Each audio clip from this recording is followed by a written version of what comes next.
Everyone calls Gojo the strongest, but nobody talks about the curse that destroyed his life. A curse that probably nobody of us could have handled. The curse of being the strongest. And the craziest part? It didn't break him all at once. It happened slowly. At first glance, he seems like the funny, chilled guy, like nothing ever bothers him. But the truth is deep down, he is just alone, with nobody to help. Imagine being born with a target on your back. The only real connection he ever had in his life, and the only person who ever truly understood him, was his best friend Geto. And what happened to Geto is where everything starts to fall apart. The first time where Gojo's isolation was visible was after he lost to Toji. After Riko died, Gojo didn't feel sadness, he felt nothing. He felt empty, and that's the moment. A wall starts building between him and everyone else. While carrying Riko back, he also showed that shallow self by telling Geto he could kill everyone in that room and feel nothing. While being in his own dilemma, he didn't see how his best friend was losing himself. When Geto then moved on with his plan to have a world with only sorcerers,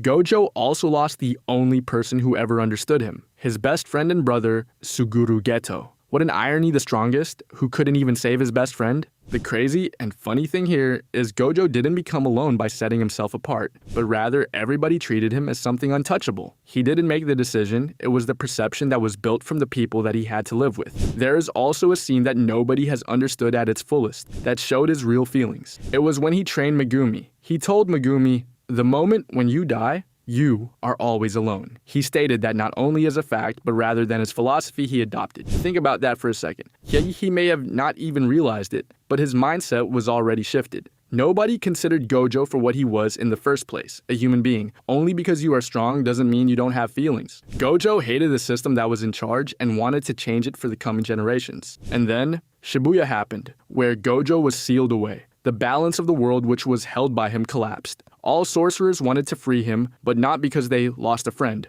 or a comrade. Rather, they wanted him to save them. That truly shows what others really considered Gojo. The world didn't mourn Gojo the person. It panicked because it lost its shield. When Satoru was back, he went straight to work. Now, a lot of people say Yuta was a real friend to Gojo. But look closer. Yuta only considered himself as the successor of Gojo after his death. Of course, I get it. Yuta has to think about this, but how did it make Gojo feel? How would you have felt? Even the people closest to him never really saw him as just a person. This is also the reason Gojo opened up rather to Yuji while preparing for Sukuna.